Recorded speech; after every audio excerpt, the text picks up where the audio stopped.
guys, for this month, for Black History Month, I wanted to focus on one of my favorite Black artists. Her name is Faith Ringgold. She was born in October 8th of 1930, which was obviously like almost 100 years ago. She's from New York City. She's an American artist and author who became famous for her quilted stories. So as part of her process, she would like quilt these images and she would create a story with them and like kind of tell her perspective. So it's really cool, unique way to present art. And that's kind of what I want you guys to focus on today. So Faith Ringgold, she grew up in New York just like after the peak of Harlem Renaissance. So a lot of her work is inspired by the things that were happening around her, obviously at that time. And as a Black artist, she faced a lot of struggles, and just anytime you have a minority, they're going to have different challenges than the people that are in charge of things. So a lot of her stories are about that experience as a Black woman.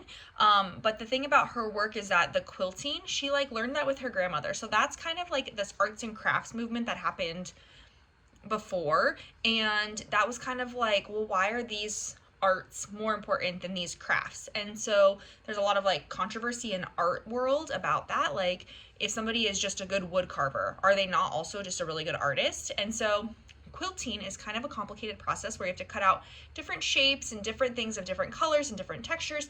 And she created her like quilts and she sewed them traditionally. So that's more of like a craft. However, she also brought her art making to it and kind of created these two things merged together. And that's what made her work really special and unique. And so you can see examples of her work. That's obviously what I'm showing you guys on the side.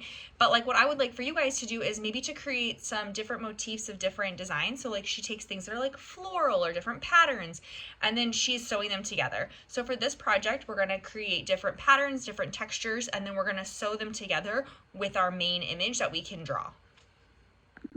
And obviously your guys' experiences as a human being is going to be different than hers because of the color of our skin. It's just going to be a different experience. So a lot of her work has to do with maybe slavery or Harlem Renaissance, things that happened to Black people around her and their experiences. So you can definitely choose something if you want to practice doing different skin tones. You could practice drawing somebody of a different color, or if you want to do it something that's more personal to you. Either way, I just kind of want you to like experiment with the process of like the quilting and also seeing different perspectives.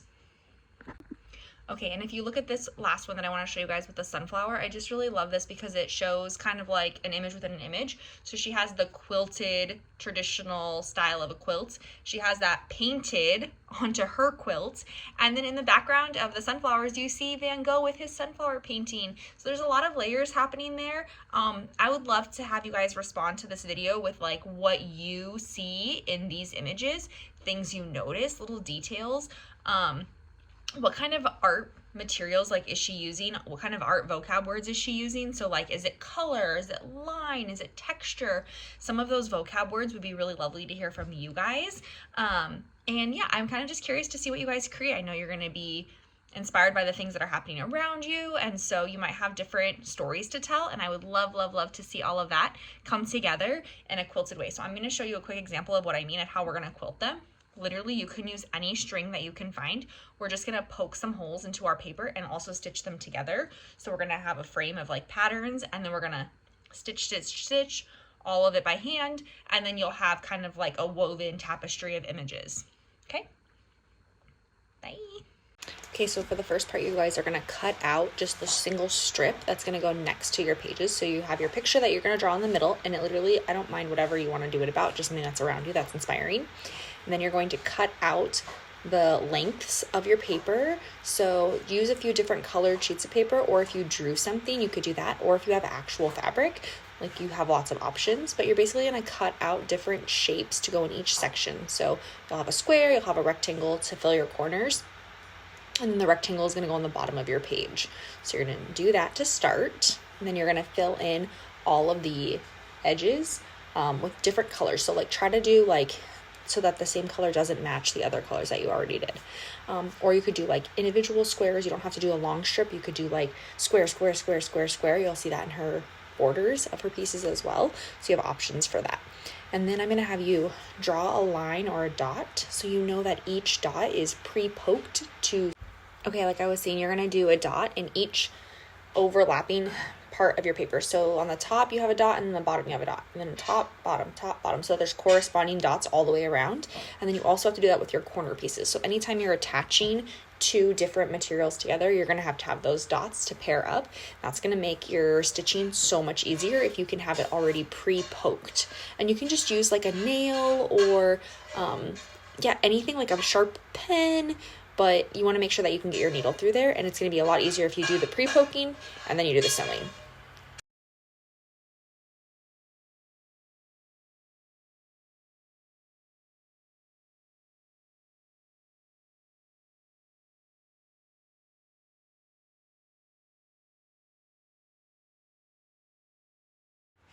Okay, and then once you have your holes poked, then you can get your thread. So obviously you want to have a hole that's poked bigger than your thread. I just use regular needle and like sewing thread. So if you have that, just use that. But any string will do, and you're just going to poke it through. So if you're going to use a bigger string, you just want to poke a bigger hole. But I just used a regular nail and then a sewing needle and thread. And then I'm just going to start by putting the two pieces together. I put the thread through, and then I'm going to tie it in the back to make a knot so that first one is tied in a knot, and it's a double knot so that way it doesn't come untied later. So we tie it, and then once you tie it, you're going to work from back to front. So you're going to go from the back, and it's going to be like jaggedy and zigzaggy in the back, but on the front, it's going to be a solid stitch. So you go up a level, stitch back, go up a level, stitch back. And when you look at it, you'll see after you flip it over when it's done that you have straight lines between each of those holes.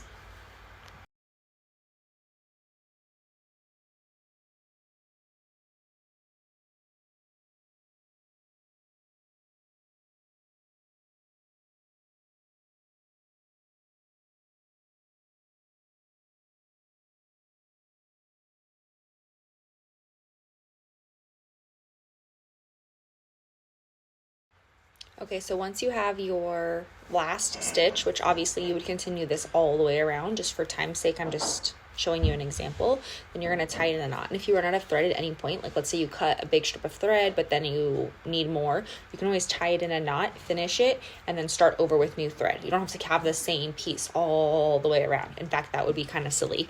So like if you want to change your colors, or if you want to start with just like one section at a time, that works well too.